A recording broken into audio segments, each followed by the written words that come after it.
Hello, hello. It's Rainbow at from abundance9.com, ABUNDANCENINE.com. I'm speaking on behalf of Bear Bear and myself. He's my husband and business partner. And on our website, the title of this video is How to Make People Listen to You. So this is for entrepreneurs because we all want to be influential. We all want to get what we want. This can also be for parents or anyone, really. You can use it at work, talking to your bosses or your coworkers or your friends, your children. How to make people listen to you. Have any of you had a time where someone just talks at full blast at high speed and you're like glazing over, you're thinking verbal diarrhea? And the person doesn't even dance with you, like check in and say, "Are you okay? Are you comatose?" Yeah. If you want to be, if you want to get what you want, if you want to be influential, how to get people to listen to you, actually have to connect. And everyone's different. So plan this in advance. Know your audience. If you're speaking to one person, let's say at work, and you know this person is a narcissist, you would stroke his, her, or her ego because all he or she wants to hear is about him or herself. So you plan your agenda on purpose in advance. Okay, if you want to talk to someone, people have different needs, different values, different things, different values and priorities make different people um, motivated. They have different motivations. Some people just want money. Other people want to feel like they're in the limelight. They want the accolades, the praise. But of course, who doesn't want to be recognized and praised and appreciated, right? We all do. We all want to be loved, acknowledged, seen, and heard. Um, what else?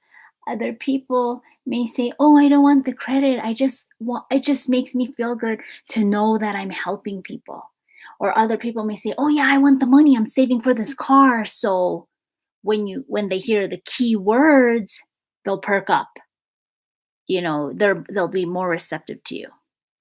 And you got to know your audience. Like, for example, when you're speaking at a networking group, you got to think, is this a variety of entrepreneurs? Is this, like, for example, Bear and I hold our in person networking groups, meet up for natural healing, people who have services and products in natural healing. You think, what angle can I formulate this so that they have a reason to listen to me? What benefits are they getting out of it? Even if it's not the whole group, at least most of the group, the majority of the group, 80%, you need to know who you're talking to. You have to think a lot about the people, the individual or the group that you're talking to. Get to know them, you know, preview the demographics. What is it that would perk them up? What are they looking for? Okay, are they looking for clients, referrals, connections, friendships, and in what specific ways? Because sometimes people talk and you're like, whoa, I just felt run over by you. I can't keep up and I don't even want to keep up anymore. You're just, you just want to hear yourself talk.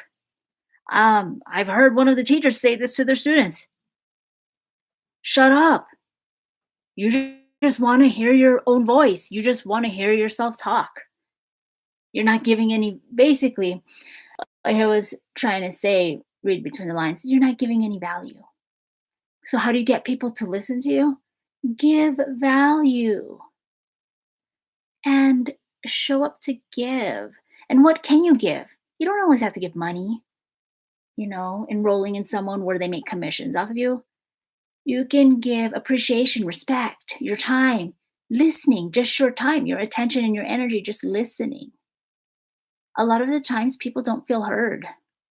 This is the information age where everyone gets overloaded and deluged with so much information that it's sexy to say no and delete and reject and declutter and empty and cut off and, you know, be very selective and go rejuvenate out in nature quite often because we get, Lord knows, we get bombarded with too much.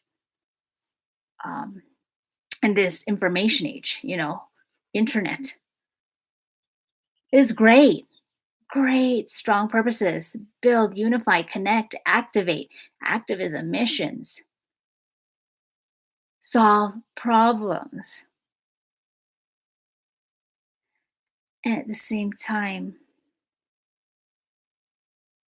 it's important to know what we receive, how we receive, people talking to us, people talking with us. Some people just talk at you. That's what I'm saying. There has to be a give and take. Show up to give. Because if you don't do that, people don't really have a reason to listen to you. You're asking them for what? For money, for referrals, for sales, for clients. You're asking them for help. Nothing is ever free. I mean, yeah, you can offer the money, but they have to want to do it for you. They have to like you too. I mean, I've had a lot of people say yes. And then what happened? They don't honor their word.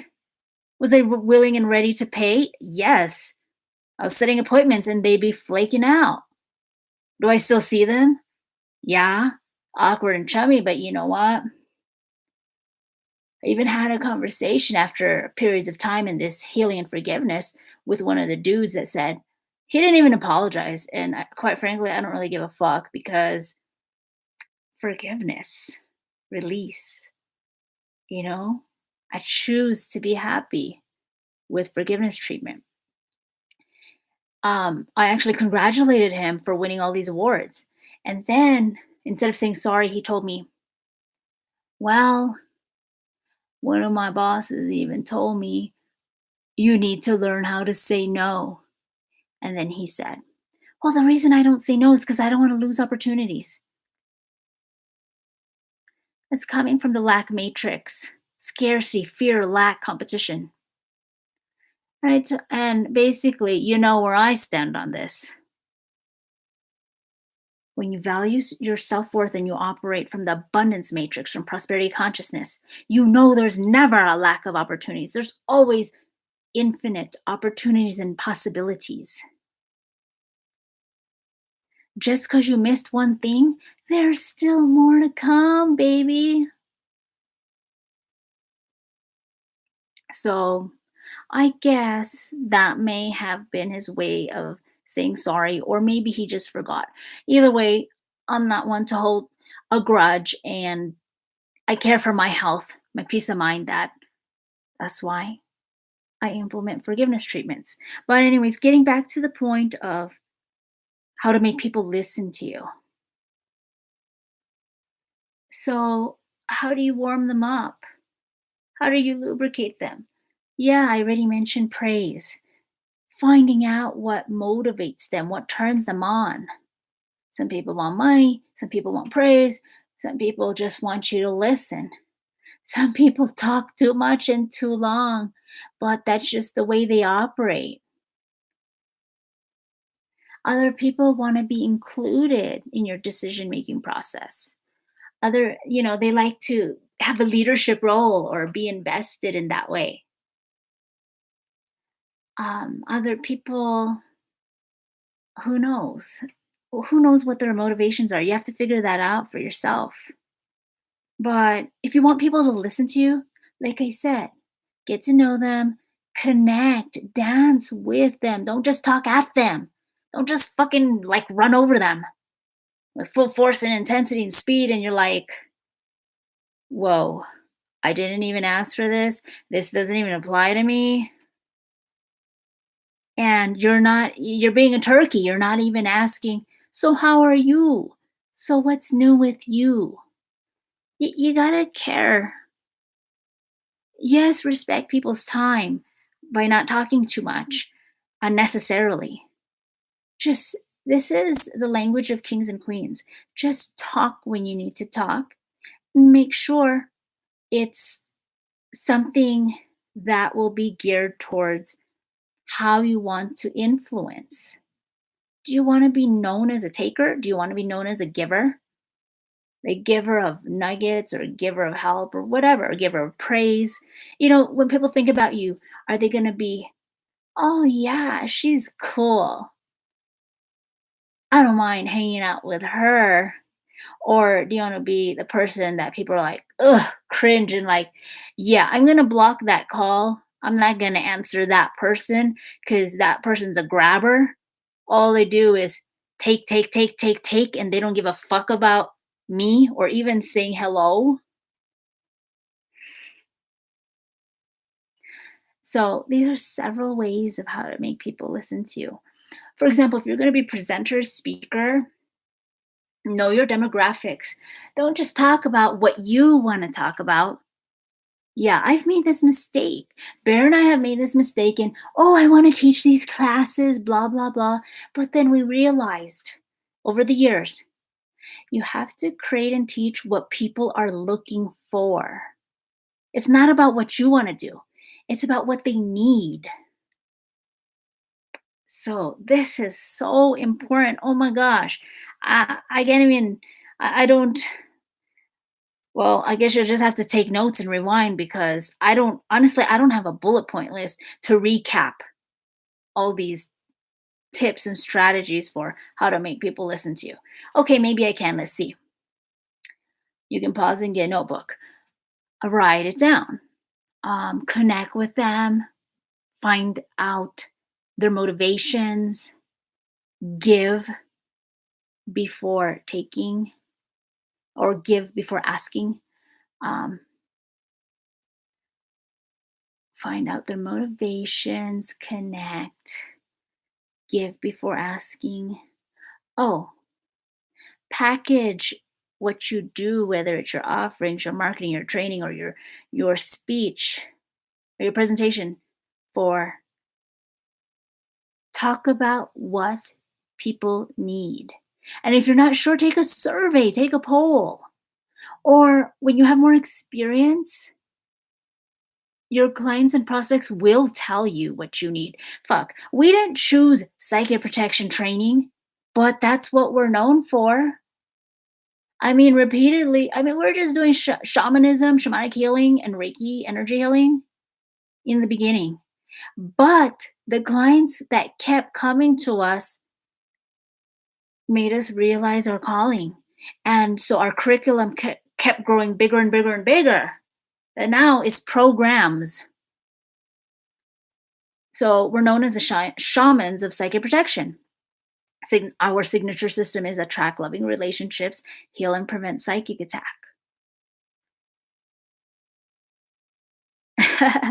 Would have we ever chosen that in a million years?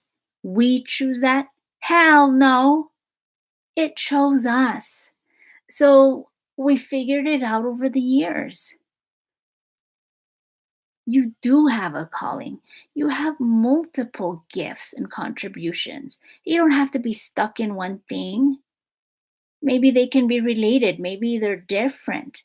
But the point is, you have a lot of wisdom and experience to talk about.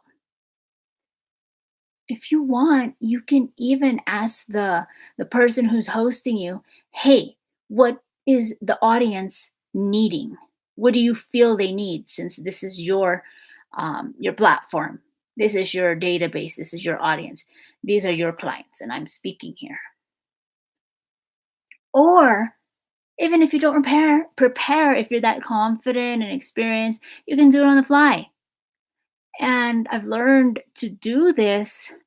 I've learned to be flexible, um, as I gain more experience with Okay, I can have an outline. And then when I arrive, I'm like, no, this is the wrong target population. This is the wrong, well, this audience doesn't match all these days of what I prepared my presentation for. So I had to yes, it was heart wrenching. I had to totally scratch it and start all over, like, I don't know, hours or minutes before I was up to speak. So even when you speak, you can find out you can find out who they are by engaging them. Have a dialogue, have a conversation, have a discussion. Just be the facilitator. You don't have to lecture at them. And that way, I mean, I've had a monk where we attended this what was it? I think it was a vegan gathering. The monk spoke and he said, "Oh, what do you want to hear?" He just showed up and said, "What do you want to hear?" No, seriously. You can just ask them point blank and then go from there on the fly. Okay, well, I'll talk about this, this, and this because you guys, this is what you asked for. He said, I have nothing prepared. What do you want to hear? And I'll talk. So you can do that too. But what I'm saying is, in this video, how to make people listen to you, how to be influential. Okay, how to make people listen to you, you have to know what they want. Let me know your experiences, your comments, your questions. What other videos you want us to talk about. This is Rainbow Heart Freedom Eagle, and go ahead on YouTube, like, comment, share, subscribe. We do have business informational trainings and products, and our smartphone app, which we are independent representatives of, and we actually own 3 of the smartphone apps for our different businesses. This is not necessarily a tool to gain new subscribers. It's a communication tool so that you remain top of mind in your customers' mind. People open their emails like who knows 8 days later, way longer than text. So the benefit of this, one of the benefits of getting your own smartphone app as an entrepreneur or a mini mobile app is communicating with them with urgent, time sensitive offers. Hey, I'm having a pop up call right now. Get on. Like a pop quiz. Hey, come down to the restaurant. You'll get buy one, get one free from these hours from like 3 to 5 p.m. today. So that's one of the benefits of the time sensitivity of having text with the smartphone app. Anyways, you can find more information on abundance9.com, abundance9.com. This is Rainbow signing out. Take care. Love you guys. Thank you.